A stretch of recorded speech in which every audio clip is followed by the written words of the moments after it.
Great skills again by him. Oh, marvellous goal by Lewis. Welcome to the Rangers Journal.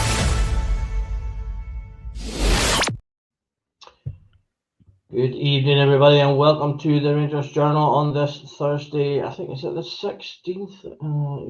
16th. My name is Doug. So you're watching Rangers Journal as always. Doing our usual regular Q&A session on a Thursday evening. Plenty still to talk about. With the up-to-date news being that Rangers are very much on the brink of announcing Kevin Muscat as our next manager. Word on the street currently is that as Shanghai Port have a game that they're playing tomorrow, Friday, that the apparently neither party wants to sort of be good, for lack of a better phrase, and announce it right on the eve of that game. So it would appear that we're assuming there are no last-minute hitches, which we know with Rangers there can always be, that announcement may well come either at the weekend or possibly on Monday once the Dundee United game is out of the way. So we'll be touching on that tonight. We'll probably talk about the weekend's game, and of course it is a Q&A, so we'll be taking all your questions as well. Join me this evening. I've got three great guys, all raring to go and up for answering all your questions. First and foremost, I've got Stevie to either my left or right, depending on which way you want to look at it. How are you doing this evening, Stevie? Evening, Doug. Evening, Mitch and Billy and everybody. I'm good, thank you. Yourself? Yeah, I'm not doing too bad, thanks.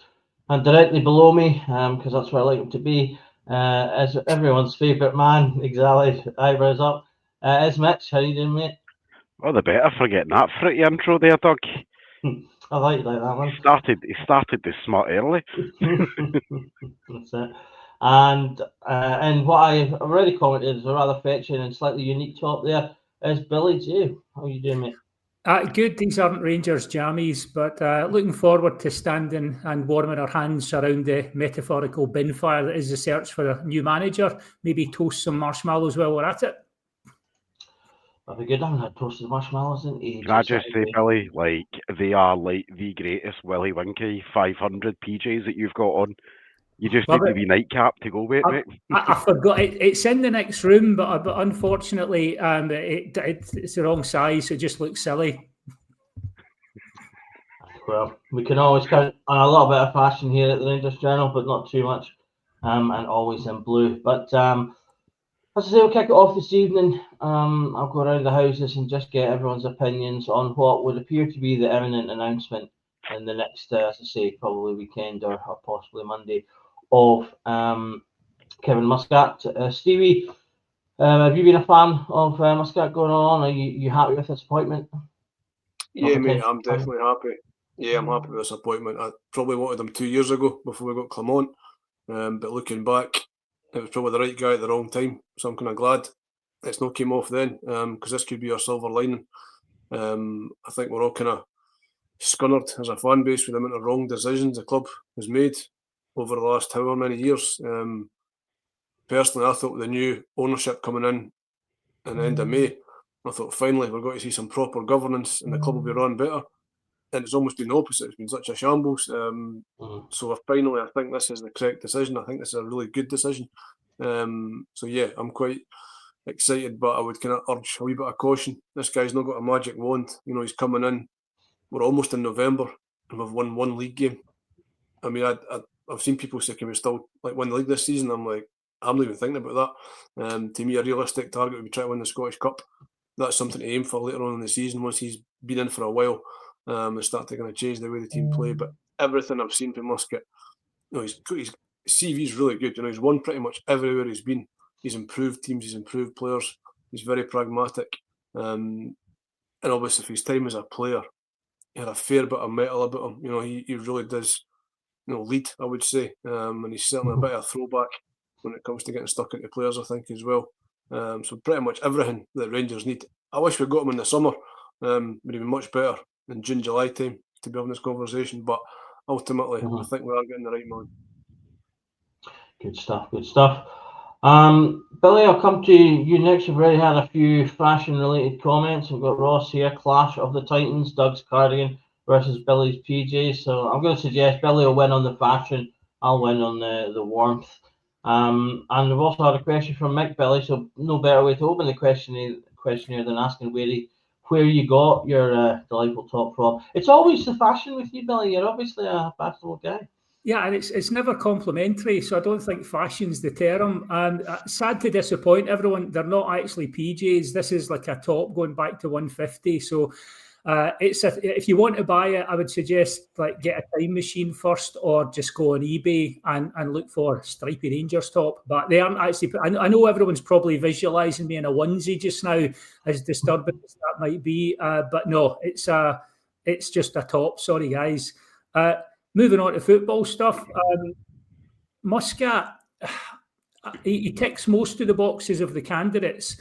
There's lots of boxes he doesn't tick. And for me, Stevie said something that just really hit the nail on the head for me. It's like, like about being right guy, wrong time. I hope we are not sending Kevin Muscat into the same situation we've done with a number of managers now, which is basically one hand tied behind their back in a knife fight, because since we gave Beale that war chest and he misspent it, then we brought in a really good, like, seasoned European manager who won titles, but with like a lopsided, patchy squad.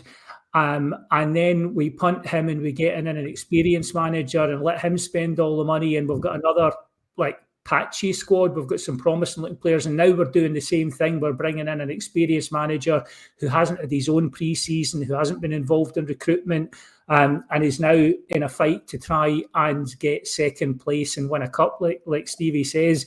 I just wish at some point, and I thought the 49ers were the guys who would get it together, or would get the combination of a good, solid phase of recruitment and the right manager. And all of us saw that Russell Martin was unlikely to be that guy. And here we are again. And it just echoes the Clement situation for me. We're giving a good manager like a much more difficult hand than we're asking him to firefight. So that's my big fear. Absolutely, and we'll get on to elaborate on some of those points, no doubt, in the hour that we have this evening. So finally, come down to yourself, Mitch. What's your thoughts on the, as I say, potential imminent income of Kevin Muscat? I guess a clean slate for everybody, like all parties involved. It's a clean slate for the owners, and there is also a slight element, I think, from the owners of, well, you asked for either him or Stevie, and we've delivered it. And it's well, do you know what? We gave you the option that you wanted. So if it goes Pete Tong, there is a finger that can be pointed back at us. Not saying that bulletproofs the owners, but essentially they've said, well, you called for them, we delivered them. But I think there's going to touch on the point there about the squad and stuff. The manager, from the current setup that we are set up under anyway, the recruitment the manager's not going to have much of an input in anyway. That's what Kevin Thelwell's job is with Dan Purdy and co. But I think as a squad, this is probably bar for bar the most athletic and probably technically gifted squad we've actually had for a long time. The problem's been for the last, 130 odd days now, since we appointed the vegetable. This squad haven't known what's been actually asked of them from day one on the pitch. And it's not that they're not fit. We can point a finger at guys like Rothwell, who just seems to be a really, really sweaty individual.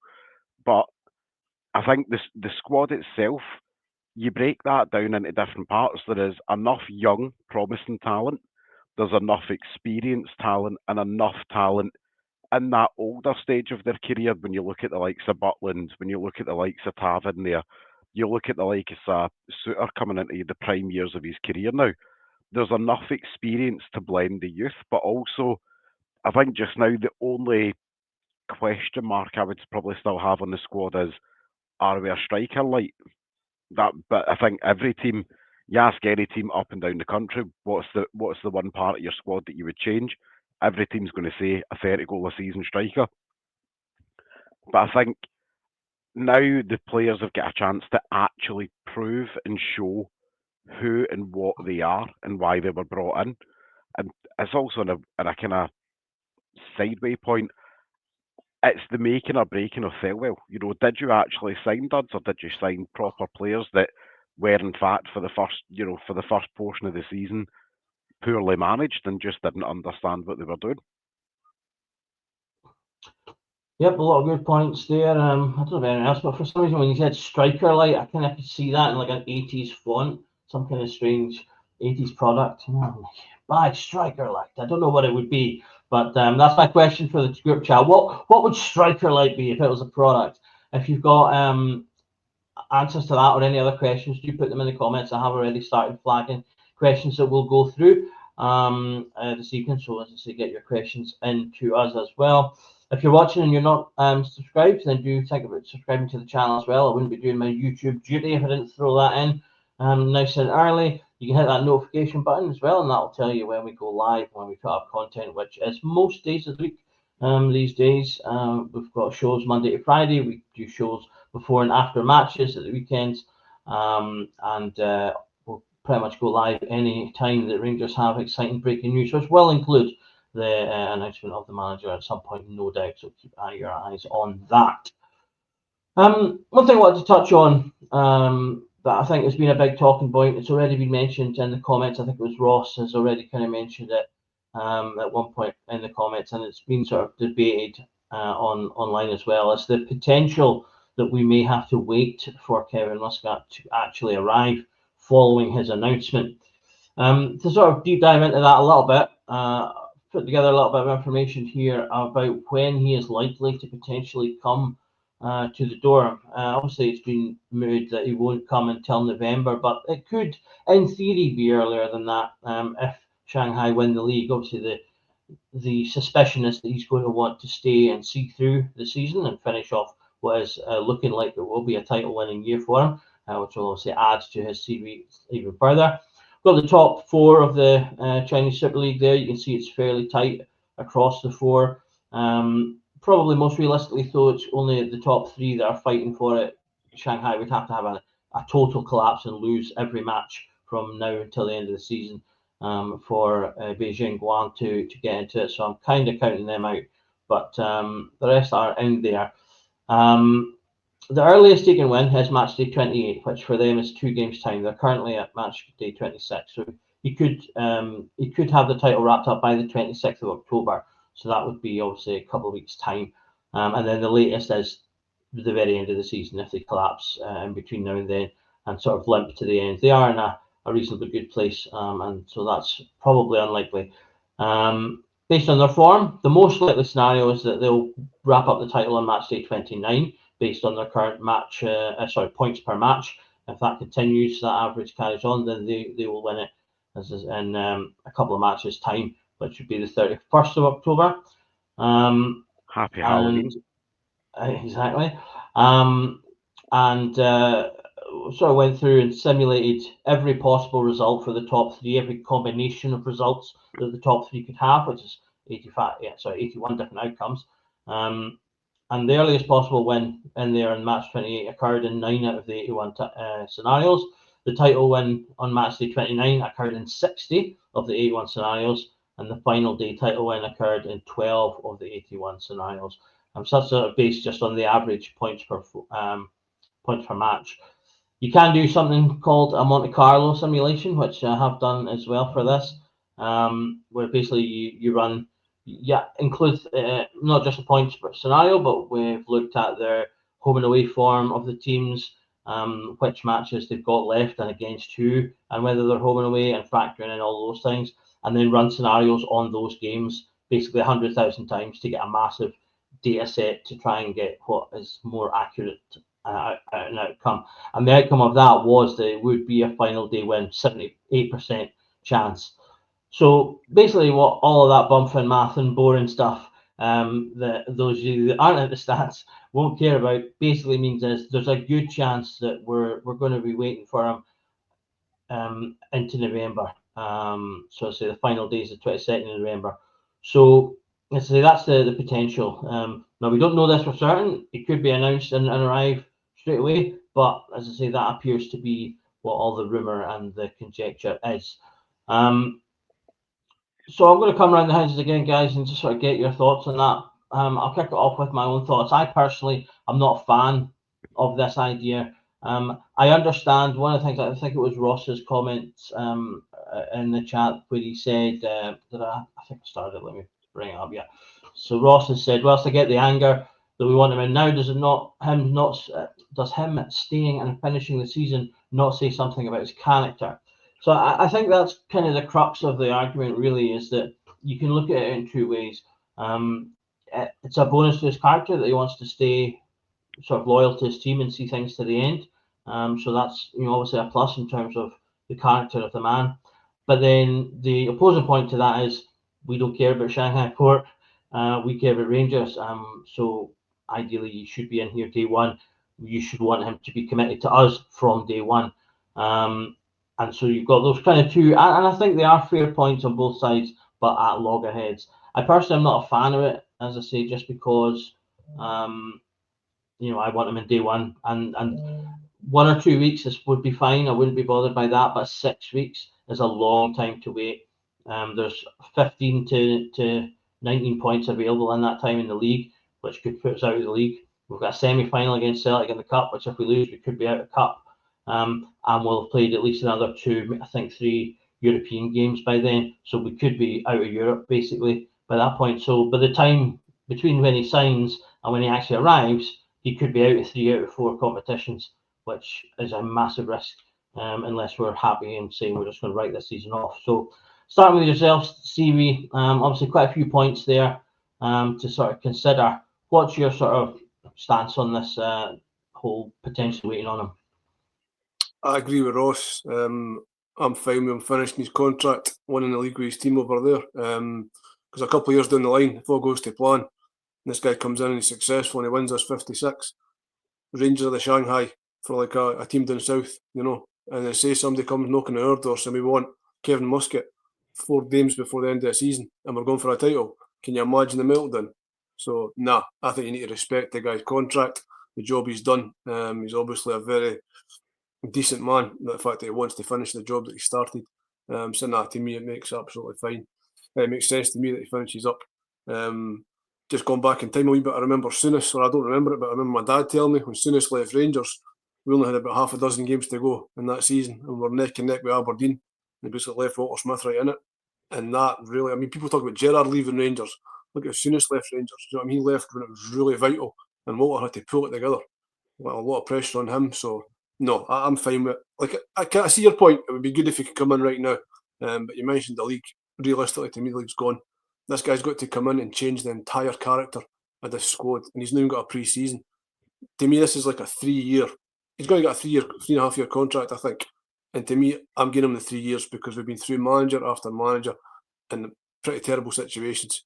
This guy needs the time, and everybody as a fan base needs to be patient. I've seen the argument that, why should they get extra? Why should they get time to beat the likes of Falkirk and whoever, regular when you've got 10 times the budget? Yeah, but you're basing that on standards with Rangers way back, 90s, or even Walter's second spell, Alex McLeish, stick advocate, when Rangers standards were so high. We've not had that, bar Gerrard, for a long time. So this guy's got to completely change the culture of Rangers, get that winning mentality back, and it does not happen overnight. It doesn't happen in a few months. It's going to take a couple of years, hopefully, to get back to where we were. So that's a really long-winded answer, but yeah, short answer, I'm fine with him, finish his contract and join us at the start of December. Good stuff. And Billy, what about yourself? I mean, I've got all these reservations about Muscat full stop, and the timing's one of them, but you can't fault him for seeing out his contract when he's in a title race, like Stevie was saying. Someone in the chat had made a good point, which is, he's been in the running for the Rangers job a couple of times and hasn't been the first choice candidate. So us expecting him to drop everything when we are finally interested and Steven Gerrard's walked away would be a bit rich. Just to pick up on something Stevie was saying, the situation is actually a bit different with Souness. Souness wanted to stay to the end of the season, but David Murray, back when he used to make good decisions, told him to get, and presumably knew that he had Watty in the background. At that point, had been assistant manager at McLean and been robbed of a European Cup final in Rome. So slightly different situation. I just think it shows that the 49ers have made such a howling mess of the start of the season that we are now effectively writing off almost the entire season in some ways, because you could see us get, if Steven Gerrard had rocked up a week ago, you could see us getting back into Europa League contention because we've got 6 games still to go. You could have seen us maybe putting a wee run in the league, maybe, like trying to climb up or narrow the gap. And you could have seen us, going on a run in the Scottish Cup. Now you're talking about Kevin Muscat coming in, like Stevie says, having to change the culture, he hasn't had a pre-season, he doesn't know the players, they're not his players. And we're going to have 2 more Europa League games gone. So carrying on the same trajectory, we could be out there running in that. 3 wins would probably get you there, but you're into sort of squeaky bum time. You've got another 5 league games. You've got the cup semi-final. That's a big decision to write off that chunk of the season, because then you are potentially in an almighty race to just try and get second. Yeah, I just think it speaks to how badly they've done things at the start of the season, and I just have that niggling thing that we're going to, by the end of the season, some fans are going to start judging Kevin Muscat, even though similar to what they did with Clement, even though it's not his squad and he hasn't really had a chance to put his marker down. He would need to get second, ideally win the cup. Which you'll know this, Doug, but is the cup now the route into Europa League, or is it going to become that in the next year or two? Because second place is going to get you Conference League now, so the cup actually becomes really important. It's difficult to get motivated, because if you're getting told the new guy is going to be in 6 weeks, and that's 6 weeks of Stevie Smith and or Neil McCann, no harm to those guys who are stepping up, but we could be out of the running in 3 competitions by then.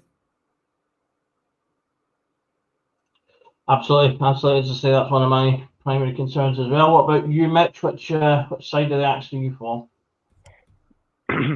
As always, I sit in a measured level of defence, and I have done since day one with the managerial search of, till there's a scarf, there's nothing. But if it happens to be Muscat, there's not. I'm not going to lie, I'm quite angry at the prospect of, we are buying out his contract. We are paying Shanghai $1.5 million, if the rumours are true, to buy out his contract to bring him over. So why are we allowing Shanghai and him to dictate when he arrives to Rangers? I understand the sporting element of that, but there's a business element of that, where we are paying a severance package for him and the coaching staff that come. So as such, he should be treated as an employee of the club, of get your arse to work or don't take the job. Pick one. You can't be both. I have every faith that he's going to be the right kind of manager for us just now. I think, especially for a lot of the younger players in there that need structure, because he's very big on structure, very big on organisation. He's not also just this gung-ho manager that people think that he is either. He's quite measured in what he does. He will change things tactically in game. He will change personnel in game. He'll change the shape of the team in game. But I think, given the mess that our season's been in, and this should have been stressed during the interview process, look, the opening couple of months of this season have been dug meat. There's no other way to really put it. So when you agree to take this job as the manager, which you will be handsomely paid for, because again, it's a pretty well paid job, let's be honest, with then on top of that salary, you'll have your signing on bonus, you'll have the severance package that we've just paid to your current employer. So why the hell are we being told that we need to wait up to 6 weeks for you to start work? That irritates me genuinely. Under no other business would that be allowed to happen. If we left our jobs today and put our notice in, the chances are we'd be put on garden leave for a few weeks. Or you'd be told, right, you're working your notice, so for 4 weeks you're basically dilly-dallying about.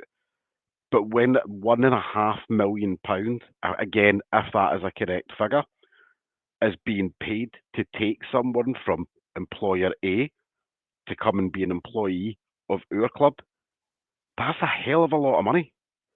Like £1.5 million, I get in football, it's not exactly a huge amount of money. But in the grand scheme of things, £1.5 million is £1.5 million. You don't just pull that out the back of the couch. And that genuinely irritates me, because from a player perspective, as everybody's touched on, there's a semi-final. There's 2 or 3 European games in there. There's a league game to get. There's a league game. There's a league to get back on track at the very least. Nobody's saying that we're going to pull ourselves into a title race. Could we do that? Let's see what the next few months looks like. Domestically, I think we're all of the approach of let's just cross bridges when we get there. Let's get a run of games under our belt, a few victories. We'll talk about that if the other side or Hearts or whatever start dropping points. We'll talk about that conversation when that conversation's there to be had. Right now, the whole setup needs somebody to come in and grab it by the scruff of the neck and say, right, great what you're doing in Shanghai. Sorry, but either you take the job now and we've agreed the severance, or you don't take the job because we're not, and I really swore there, I had to stop myself for a minute. We're not waiting about, we're not waiting about like a jilted groomsman at the altar where we say, are you going to turn up down the aisle in 6 weeks' time? That genuinely irritates me because it's business. That's another good point on it there. A lot of people in the comments agreeing with you as well. Not too many, though. We don't want to give Mitch a bigger head than he already has. That will be dangerous for us all. But yep, some good stuff there. We've got a lot of good comments and questions coming in as well, guys. So keep those coming. We're going to start working through those now. So if you do want your question on the show, then get it in as early as you can. So we've got time to get to it. These guys have got opinions and they will share them. You've been warned. So get your questions in now. I'm going to award Tom Green winner of the Striker Light competition. They're totally cigarettes. That's exactly what Striker Light would be. I can see that 80s, early 90s advert now. Striker Light, £24 for 60 or whatever cigarettes cost. I don't know.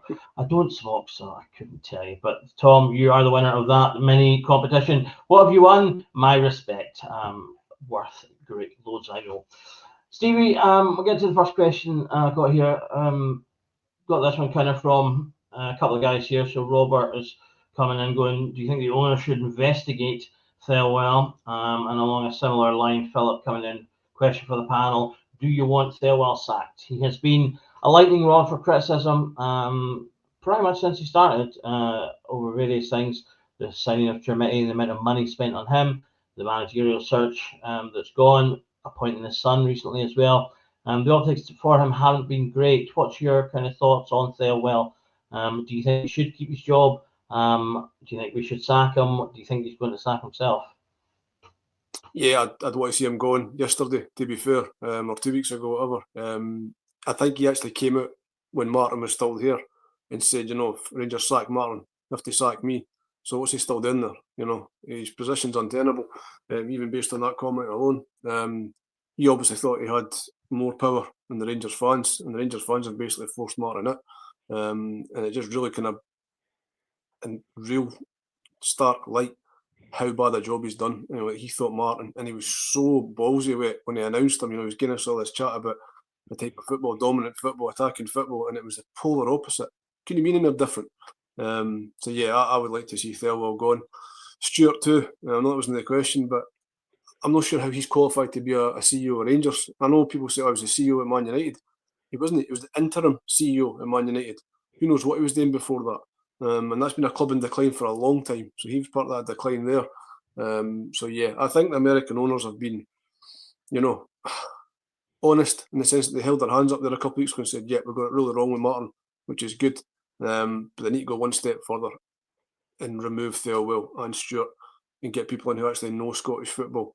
Like a Davy Weir, he's kind of on the scene just now. He, to me, would be a far more intelligent appointment in the director of football role. His contacts at Brighton, how many players did they sign from, Central America that you'd never heard of before?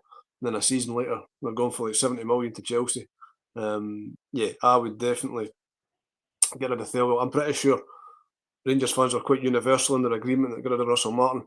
And I think, struggle to find maybe one or two people that would want him to stay. Mitch might surprise me. He might want to keep Thelwell. I don't know. He's a bit controversial sometimes, but no, I'd get him gone straight away. No doubts there from Stevie. Billy, Stevie mentioned the video that Thelwell made in defence of Russell Martin. He called him one of the best coaches he'd ever worked with. Is that a red flag of the man's ability to or just analyse anything? I mean, with hindsight, you can say it was a red flag. The thing that really dispirits me about the whole thing with Thelwell and the process so far is we all saw this coming. It's not like Rangers supporters weren't looking, going, I don't know about this. He's a 25-game run, and like, how's this going to fit into Scottish football? And it's all very well saying you're going to draw the team out and spring on them, but what if they just decide not to come out? It's all stuff that as regular punters we knew was going to be a problem. I can understand them talking up the guy, because that's what you do. You talk up the new manager. For me, the red flags with Thelwell are other issues. They're things like hiring your son. I'm sorry, like, Mitch works in recruitment. I've worked in recruitment in the past. There's no way that like 100 CVs come in and they went through the process and went, guess what, Kevin, you'll never believe in 100 years who's at the top of the pile. That there's been some sort of process there where he has been brought in, and I'm sorry, I find it very difficult to believe he's the best guy. A 26-year-old guy who's followed his dad around a lot of his jobs is the best guy Rangers could get to do this job. And even if he was a good candidate, the optics on it would tell you, don't do it. And like, they've clearly gone, no, we're going to bring his son in. That's going to work. The Rangers fans will just have to swallow that. That, and I'm sorry to say it, but the Chermiti signing to me still just feels odd. He was getting offered around on loan to championship clubs before we bought him. He's a guy who hadn't scored in like 3 years. He's £8 million. He may turn out to be a solid signing. I'm not looking at him and going, we're selling him for, you saw Iggeman and everyone immediately went, ooh, this guy could go up levels. This guy could go for money. We're not seeing that yet with Chermiti, and maybe he'll improve a lot, but he looks like a £2 or £3 million player we've paid £8 million for in Scotland. And there's just something about that allocation of resources that either just seems odd. I just can't. At the time, the very first pod we did about Chermiti, I was like, this doesn't make any sense looking at his background and his recent history. And it just doesn't. It's not a good use of money for Rangers. So I look at that. Is it a vanity project for Thelwell? Is he convinced he's got this gem at Everton that's going to come up here and tear it up? We're not a club that's about people's vanity projects. And we're not a club that's about getting your son a job. We're about, you come in and you get us the best players for the squad, and you get us the best appointees behind the scenes. And at the moment, I don't think he's done that. And I don't know if there's something odd going on, if he's panicked, if he's limited in terms of his abilities. But I initially was like, yeah, get rid of Russell Martin, and would have been prepared to give Thelwell a chance to settle in. But hiring his son and looking at how Chermiti's come through, massive reservations about this appointment, and I wouldn't be sad to see him go. And I wonder if Andrew Kavanagh, who has the air of a mafia don, is actually in the process of sounding out replacements. At that level, it could take a couple of months to get that done, but he would have to be looking at getting possible replacements in, and maybe Thelwell's there now because they need someone to do the job in the meantime. Absolutely. Mitch, coming to you. I tried to play devil's advocate. I'm there. I know. I'm there. I tried to play devil's advocate the other day when the topic of his son came up. In particular, the guys in the pod the other night were talking about him in reference to Davy Weir, who's obviously a very popular opponent. And I sort of made the point with Davy Weir, he's only got about 2 or 3 years experience in that type of role. Before he worked at Brighton, he looked after the players that were out on loan for them. And one of the reasons he's not at Brighton now is that they wanted to get someone in that had a bit more experience, because I think the plan was that they were going to groom him for that position long term, but then their previous guy left. And that Robbie Thelwell, albeit has followed his father around for his career, but it's a career that's about almost a decade long now in player assessment, scouting, and light coaching. He started off, I think someone mentioned in the comments, he started off as, I think it was 17, 18. He first started working at Wolves, hired by his father. Worked part-time there, scouting while he was doing his degree in assessment and coaching. And then has sort of worked his way from coaching to player recruitment, to head of player recruitment, and obviously now to his role there. So there is some experience. Well, there is a degree of experience there, as I say, almost 10 years worth of experience. So he could be good at the job, which ultimately is the key thing. But does that matter because of, like Billy said, the optics of the hiring, and he should be getting better anyway. I'm not gonna lie. I'm probably about to give Stevie an aneurysm any minute now. So Stevie, I'm putting that out there, mate. Like, I'm putting it out there before it happened.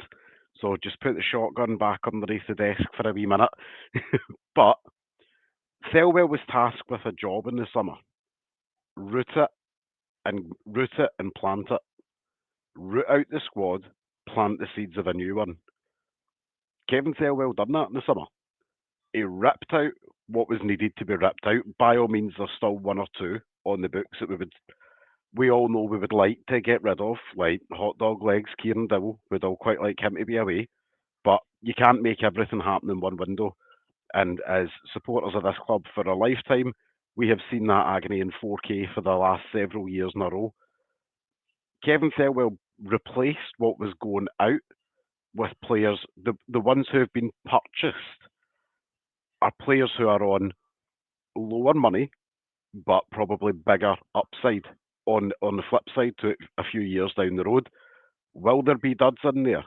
Absolutely, because in any club will have a couple of dud signings during the window.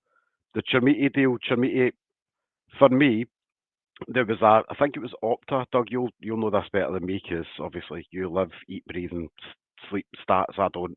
I look at them and go, what a wonderful thing that looks like. Opta or something like that had ranked Chermiti as I think it was like number 6 or 7 of your top 10 players under the age of 21 for upside talent right now. Chermiti's not a bad player. He'd played over 40 games for Everton or around that 40 game mark in a struggling Everton team at a time where Everton were financially on their backside. That wasn't a healthy scenario for a young player to go in and thrive in the Premier League.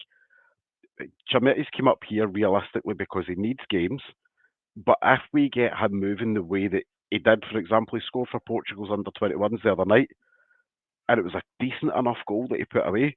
If we get him moving and we get him firing the way that his developmental path should be on, that is a player that is quite comfortably going to go for 20, 25 million in a couple of years' time. Not every player is going to sell for big money 12 months after we purchase them. Some of them need the arm around them, the bit of cuddling in between that they don't get at a Premier League club. And that is where we should be at in our recruitment and our transfer cycle. Certain players like Sir Max Aidens, this time next year, he'll be in his contract year with Bournemouth. Getting him up here on loan was essentially a try before you buy for the long-term success for Tav. You know, that's a player that's arguably around about a £6-7 million player because Premier League tax. Bring him up here on loan for a year. If it doesn't work out, we are not committed to him in the summer. We can simply say, do you know what, Max, thanks for your contributions. It's not going to work out. You know that we spoke about maybe you coming up here permanently. That's not worked out. Cornelius, seasoned centre-back, internationalist. He's come in with the option to purchase. These are relatively risk-free signings. When you look at the loan signings, Magoma, I think he's one that I would have really liked to have had an option to buy. We don't know if there is one or not, but I think from all accounts there isn't one. But I think the only way we're going to know the true mark of how well that window's been is probably in 18 to 24 months' time, when the first of those purchase players start to leave the club for either for good money or poor money. Do I think that Coppin should have been kept in rather than Purdy coming into the regime? Absolutely. Because I think Coppin's got a much better eye or a much better network for young, up-and-coming talent. Yefty says that, Yefty's proof of that. Picked him up for £500,000. flipped him down the road for, what was that, £8 million or so we flipped him for, or £6 million. You don't find players like that without knowing what you're doing in that market.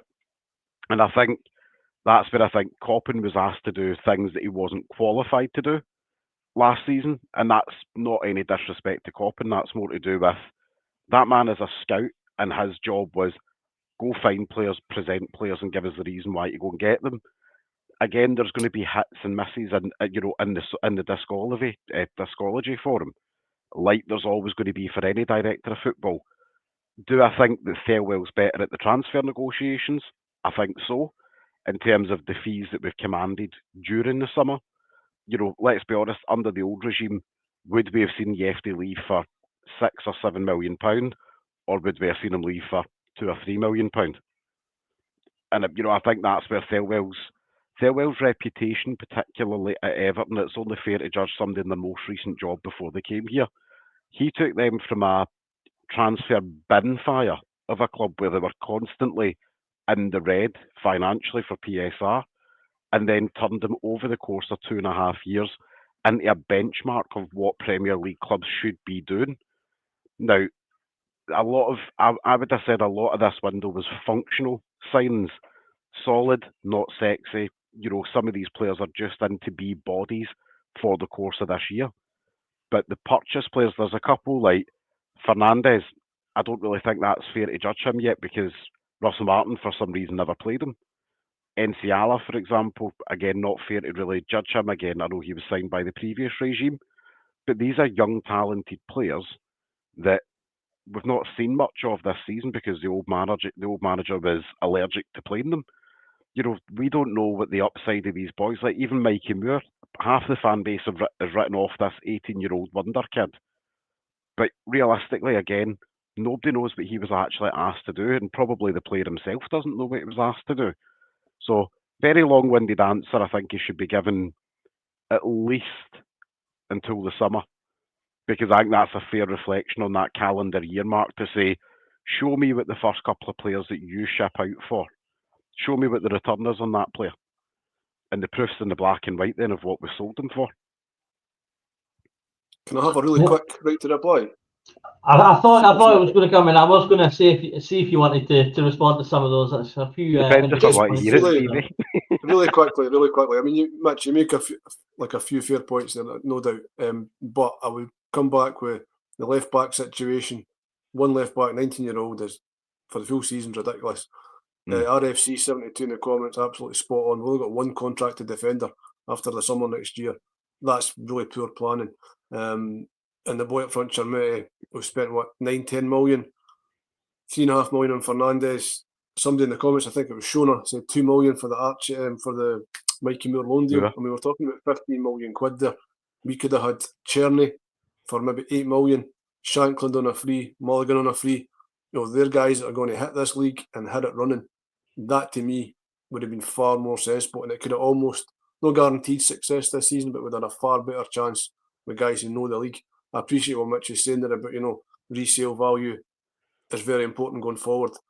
But what's more important than that is competing to win the league. And right now, under Thelwell, we're not doing that. I'm going to come back to you in the Tierney comment. Tierney was never coming here. In the summer, he's left to go to Turkey for 50 grand a week. We're not paying a winger 50 grand a week up here.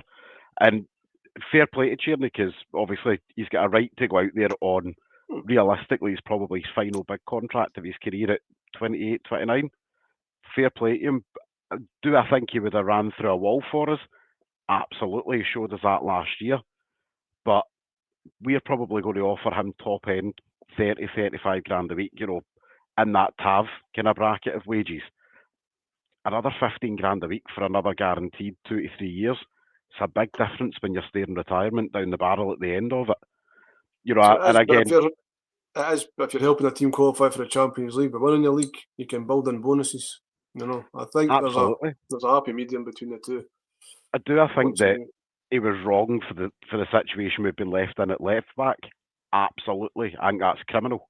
And the fact that we never explored even free agency, to go and look at, there was guys like, and I don't know if he signed somewhere now, guys like Jamal Lewis were free.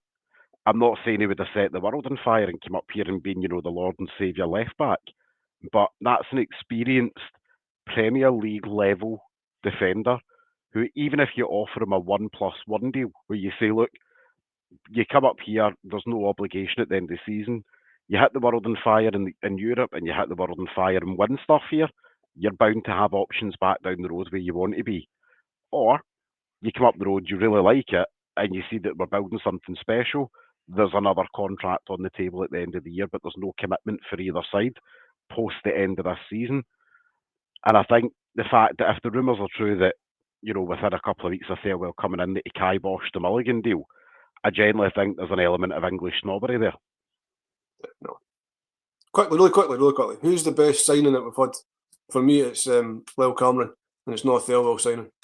I think he's impressed more than anybody because he knows the league. And if you ask me, bell to bell, who do I think will prove to be the best signing? Asgard. And I think Asgard's a player that inside 18 months will sell for 8 million plus. I'll put that question to you, Billy. See if you had a chance to chat for a sec. Sorry, who Billy. do you think's our best signing? No, interesting. I mean, Mitch is making some valid points here. However, I don't know if Mitch is the guy that's been selling us players, because he does a great job. But I do recall it's less than 2 months ago we were on a pod and Mitch was predicting we'd be selling Oscar Cortez for 10 to 20 million within 1 to 2 years. Now we might, but given that he's at Sporting Gijón in the Segunda Liga just now, I'm going to say that's optimistic. With Chermiti, this will be really interesting, though. I take your point, right? All the Opta stats are saying he's in the top 10. That's where this data model from the 49ers is going to be interesting, because I'm seeing nothing that tells me he's going to be a £24 million player within 1 to 2 years.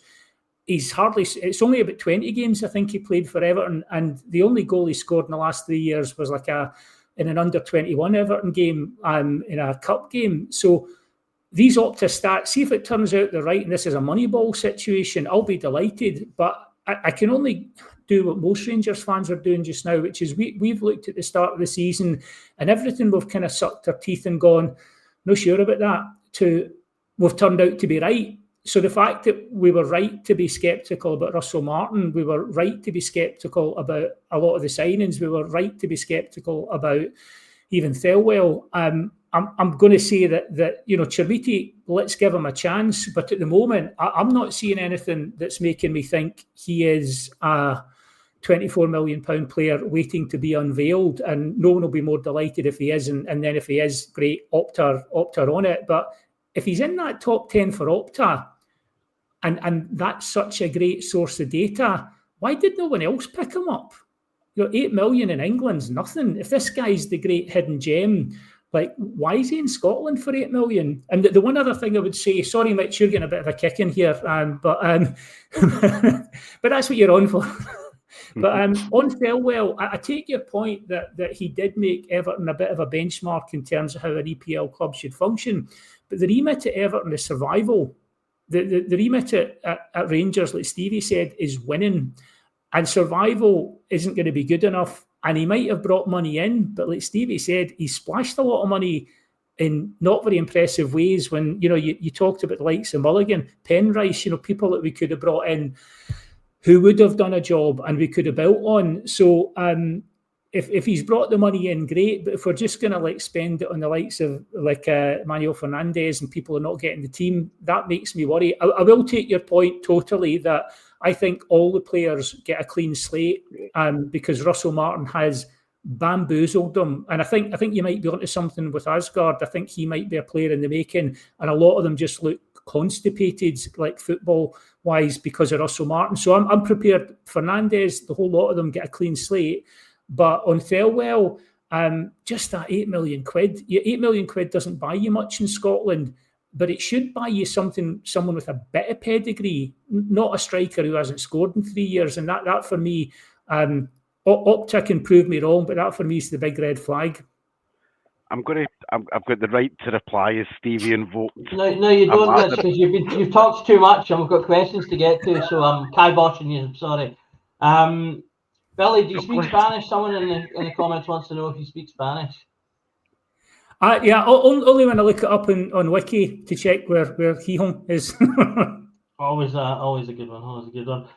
There was a question as well about whether Rangers have ever had a Chinese player. Sorry, I don't have it there. Whoever asked it, but someone asked if Rangers have ever had a Chinese player before. Not to my knowledge. I had a quick look on Transfer Market and I didn't see anyone there, so I don't think we have. So a potential first could come along with that. We had a potential first in our initial signing. Nasa Jiga, who came in, was our first ever player from Burkina Faso, so we had a first ever in the first window.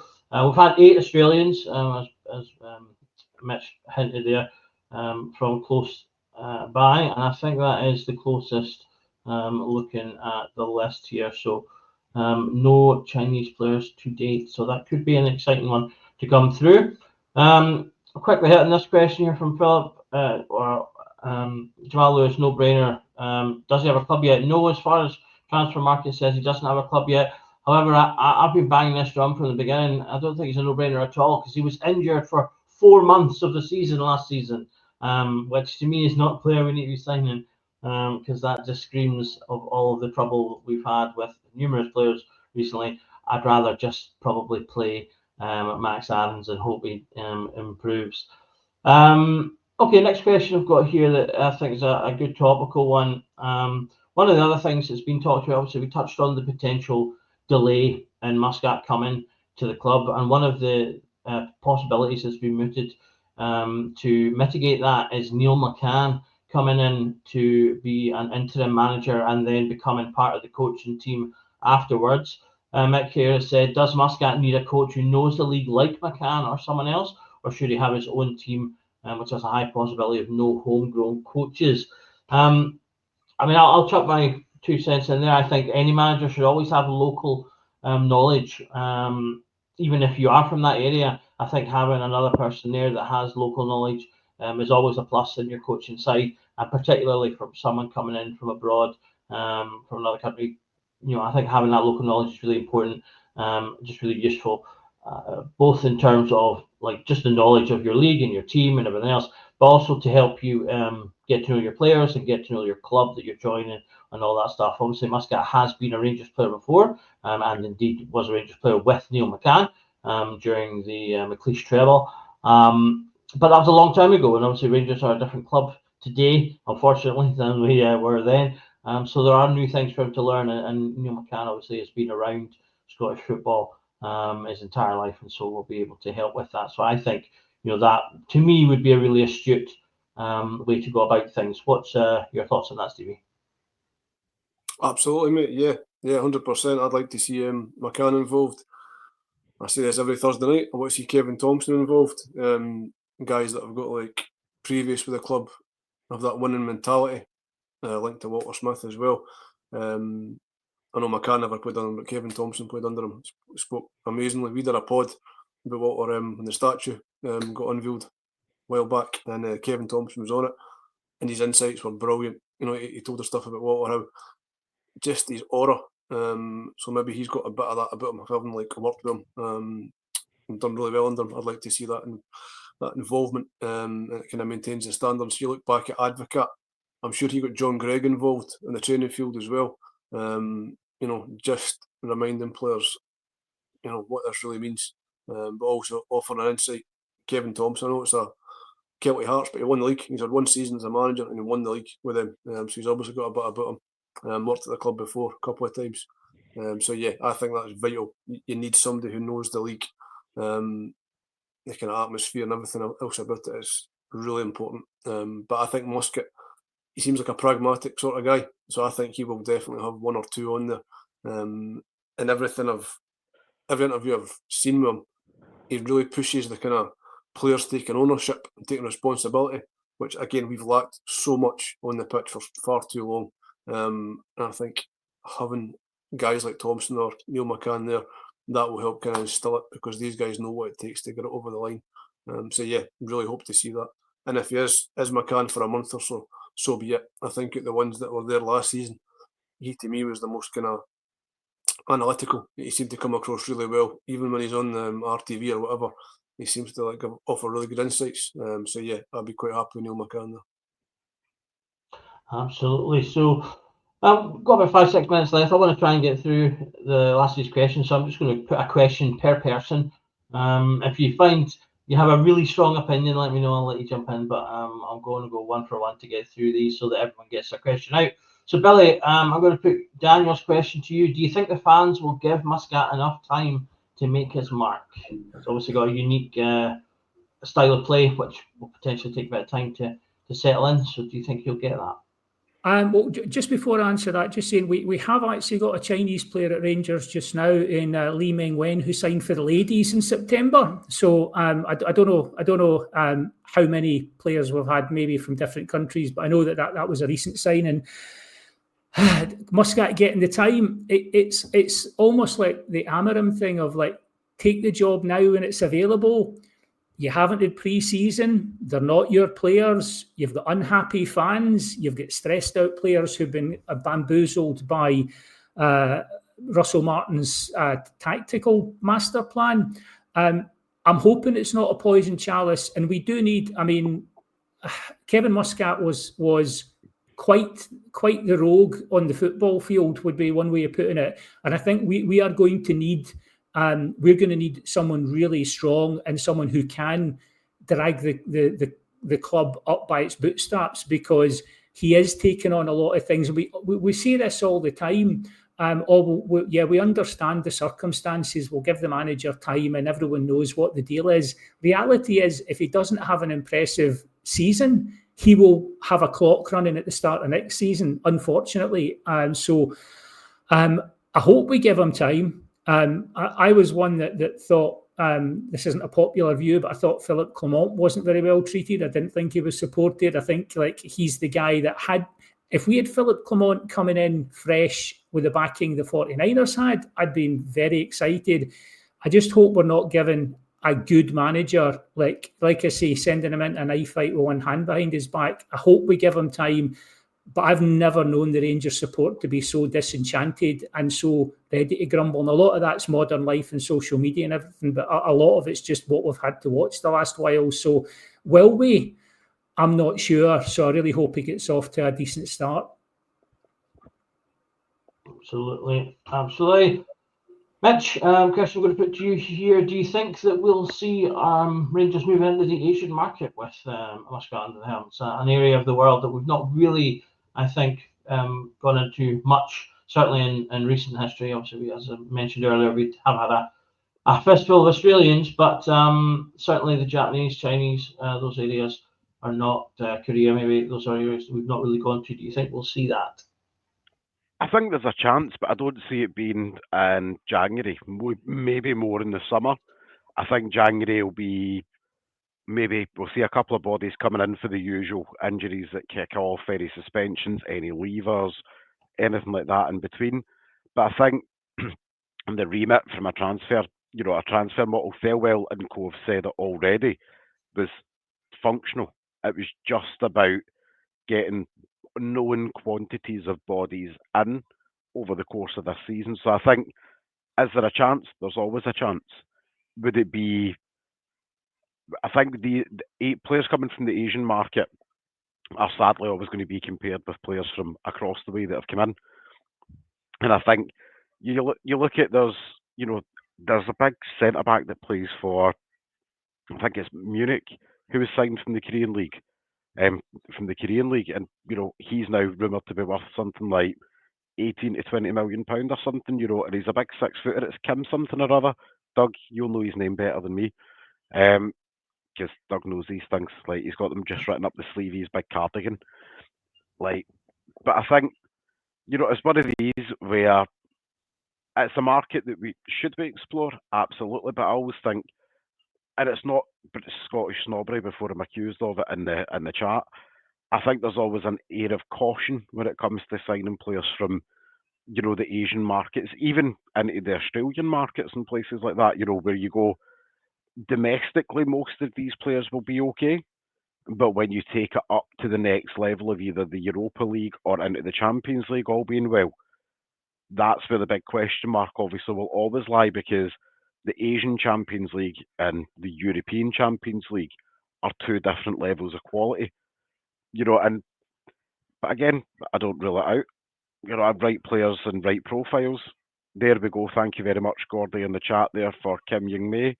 I knew Gordy would have my back there in the chat. See, if Doug didn't know, Gordy would know. There's definitely gems out there. It's like certain places where you look at per head of population by proxy, there's going to be some good gems in the market. You just need to find them. Absolutely, and hopefully, that could be part of the test for Thelwell coming up. Okay, moving forward, Stevie, for yourself, we've got a question here from Ronald. Obviously, one of the criticisms that Russell Martin was coming under was playing Moore ahead of our own Finlay Curtis. Do you think we'll get to see more of Curtis potentially under the new manager? I really hope so. To me, it's not even a contest. I mean, Curtis, pretty much every time he played this season, he impressed. He's got that real bite, real aggression about him, and he's got an end product. And he's scored a couple of really brilliant goals outside the area. He's the type of kid, when he strikes a ball, it stays hit. Do you know what I mean? It keeps going. And I think he plays that way as well. All action, just never stops. Really good talent, and still only 18. That's the guy I want to see Rangers develop. No Mikey Moore. I know a lot of people like Mitch there saying he's a wonder kid. Maybe he is, but to me it looks like a wonder kid at 5-a-sides or England under-19s, not for Glasgow Rangers. Whereas Curtis has been there his whole life. He's grown up a Rangers fan. He knows exactly what it takes, and he's got the talent. So yeah, I'd love to see him starting more. If Moore comes good, great. If does contributes, brilliant. But so far, I've not seen a single end product for Moore, whereas Curtis delivers almost every time. And I think the most important thing, which will kind of fall in line with what Muscat's mentioning about he'll take. What was it? An aggression. It was something like desire over talent or character over talent, and that's really important. And I think Curtis will fall into that. So for me, Muscat getting appointed is a great thing for Finlay Curtis. See, just to echo Stevie's point, there's an old saying: hard work beats talent when talent doesn't work hard. Absolutely, and hopefully we'll get to see more of the hard work of Finlay Curtis coming up. Moving on to yourself, Billy. Got a question from Colin asking, what benchmarks should Muscat be judged against in his first season? Trophies, style of play, Europe. What do you think are going to be the key things season one or season 3/4 as it will be? It's almost like a microcosm of what my last question was in terms of what he's up against. How's he going to be judged? If he comes in the 22nd of November and we're 4 games into Europa League, I think it'd be harsh to judge him in Europe. Trophies, we could be out of 3 effectively. So we've got the Scottish Cup. And I mean, you're now asking a manager to go in and win a cup with not his players who will have played under 2 different management teams, maybe 3 different managers by the time he gets a hold of them. Honestly, I think if this, I always try and play the game of like, if I'm not totally sure on the answer, I step back and imagine it was some other club that I just didn't care about and I was just looking at it. And I would say if it was another club, actually, style of play, that's going to be the thing. Style of play might win us a cup, but wouldn't we? I mean, what would anybody on here give for just a style of play? Just turning up and going, right, the ball's with this player, we know where it's going, we know what's going to happen, we're on the attack, it's going to end in a shot or a corner or something. So as much as Rangers is all about winning, and as much as we'd love to be in a league title race and win the Scottish Cup, and that could be a big thing by the end of the season, if you're asking him to come in with not his players and not his pre-season and in the middle of this sort of like a bin fire, I think seeing him embed a style of play and actually liberating the players, because like I think Stevie and Mitch, you both touched on this, they are better players than they've shown. What we don't know is how good they can be because they've been straitjacketed by Russell Martin. So I would like to go back to what happened in the Michael Beale, Steven Gerrard era, and you actually see players improving week on week or month on month. If we see that, if we see a style of play, what I would like to do is get to the end of a season with Kevin Muscat giving us hope And then instead of doing what we did to Philip Clement, I have to disagree with Dean, who was posting earlier. Instead of pulling the rug out from him and going, wow, you almost won us the league with the players who got the last manager the sack. Right, let's see how you do with the depleted squad. Instead of doing that, if Muscat gets a style of playing and gives us promise, back him, and then let's see what he can do next season. Absolutely, some good points there. So we've just got 3 questions left. We've got one from Curry, Billy, and Dean still to come. Those will be our last ones this night, guys, as we are slightly over time now, but we'll get those last 3 in. So, Mitch, I'm going to give you Curry's question, which is it down to the players to prove it was the manager's fault that we have been so poor? Yes. It's up to the players to pull this off. Perfect. Good. Like, that's it. Like, genuinely, and I'm not going to over-expand on it, but there's been so much discontent. Don't you start with me, Douglas. I'm telling you, you'll be over my knee before this pod's done. Like, but genuinely, there's been so much discontent over like Russell Martin coming in. We had Raskingate, we had apparently senior players falling out with Martin, we had a whole load of myriad, depending on how much, as always with the media, there's probably 10% truth, 90% nonsense in what comes out of it. It's up to the players to say it's day one again. And it's almost like going back to school after summer. Go back to school, get the squad moving, style of play, don't care, put ball in net, keep ball out net. That's all I want to see for the first few games. Get the results going, get the wins moving, and get the atmosphere inside the stadium away from the sea of negativity to being a place that we all enjoy going on a Saturday and a Sunday. Absolutely nice and straightforward, hopefully. So got a question here from Billy. I'll quickly field this one before we get on to the last one, which says, could Stephen Davis come in? Absolutely he could. Again, he's another guy like Neil McCann that's obviously been around the club in recent times. No spots what, he was an absolutely top quality player, consummate professional, loads of experience. So I've no reason to believe that he wouldn't be a really good coach as part of a team. So he could definitely be someone that comes in. People have talked about Kevin Thompson as well. I think Stevie mentioned him. Lots of players like that I think are options that could come in. And hopefully we will see 1 or 2 names like that. So final question for this evening, which lands with you, Stevie, is from Dean. He sort of says, when Martin came in, he talked about wanting to play a style of football similar to how Muscat sets up his teams. Shouldn't that mean we have to have players that can play that way? Do you think, from what you know of sort of Muscat style play, do you think the squad we've got currently is capable of delivering that? Yeah, I think so. I mean, there's enough quality there. This guy's far more organised, far more pragmatic than Russell Martin will ever be. But I think, as the guys have kind of mentioned it before, there's a lot of damage being done by Russell Martin to that squad. So he's not only got to kind of implement his way of playing, he's also got to fix what Martin has basically done wrong. So it's a huge undertaking. But yeah, I've watched some of the highlights and some of the games of his teams, and he's definitely more organised. There's a cohesion for the defence to midfield to the attack. They play with a purpose, and that's the most important thing. Russell Martin's Rangers had no tempo and no purpose. Kevin Muscat's teams have got purpose and they've got organisation, they've got tempo, which I think Rangers really need just now. So it's going to take a fair bit of time to implement it. But as long as we see progress towards the end of the season, and we'll see improvements and hopefully win a cup, then yeah, I think we're on to a winner, I hope. I'm sure we all do. But yeah, I think there's enough there with the squad. You'll have to make tweaks. Like Mitch said, I don't think it'll be January because January's a really difficult month to do business in. But yeah, I think there's enough there. It's a better squad now than what Clement had at the start of last season. As Billy was saying there, it was really ripped for under him. So yeah, we'll see. But fingers crossed, right? What else can you do? Absolutely. On to a winner. That's a great point to finish this evening on, I think. I'll go around and get the last word from everyone and a wee prediction of score for the weekend. So first of all, straight back to you, Stevie. Thanks for all your points tonight and answering questions. What's your thoughts? What's going to be the score of the weekend? Thanks, mate. It's been always a pleasure, never a chore. last time you asked me this, it was Falkirk away, and I predicted 1 each. So I think it might be something similar. I get we're all rearing to go, but given how poor the season has been to date, interim managers like Stevie Smith, they don't always get a reaction.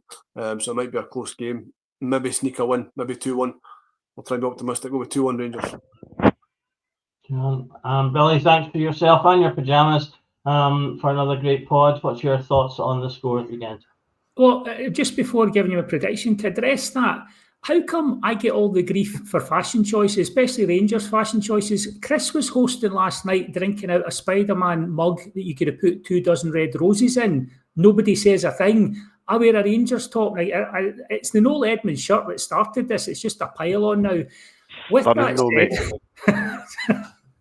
With that said, I'm kind of the same thinker as Stevie. Like, it feels like a 1-1. I'd love to see Stevie Smith just unshackle the players, simplify things, and by dint of us having better quality players, we get a better performance and we win. I feel like these things can be slow to turn round, so I wouldn't be surprised to see a kind of spotty 1-1. Spotty 1-1. And Mitch, yourself, anything more positive for your prediction? I'm going wild here. Players are going to have the handbrake off because they've had it kept simple this week. 3-1. And Chimity to get off the mark. Just so I can text Stevie and say, last word's normally off at the end of it. Absolutely. If it makes you feel better, if it makes you feel better, Billy, Smoke has just described my cardigan as the Michael Beale cardigan. I don't think anything more offensive could possibly be labelled at someone about their clothing items. So it's not just you. It's okay. See thank comment, you. By the way, well, Billy mentioned earlier on that it's no pyjamas that he's wearing, but he's not clarified whether or not he's been sitting there as Winnie the Pooh the whole pod here, like whether that's just the top that he's wearing. See, we could have ended the pod Once a bear, always a bear. Anyway, I'm going to bring things to an end at that point. Thank you, everyone, for tuning in this evening. Thanks for all your questions and all your comments. Loads of great chat going on there, as always, from the guys, regular viewers that are there, and some new names as well. So thank you very much for tuning in. If you are new and you're not subscribed, then please hit that subscribe button. You can also hit on the notification bell, and that will give you notifications every time we go live, which, as I said earlier, is pretty much every day at this point. 5 nights a week, certainly, or 4 nights a week and one afternoon for the new show, which will be on tomorrow at 12. We'll wrap up the week's news, and then we're usually live pre and post match as well. Leaves me just to say thank you to the guys, thank you to everyone in the comments, thank you for me. I've been Doug, you've been watching the Rangers Journal, and remember that every night is a Rangers Journal night. Cheers.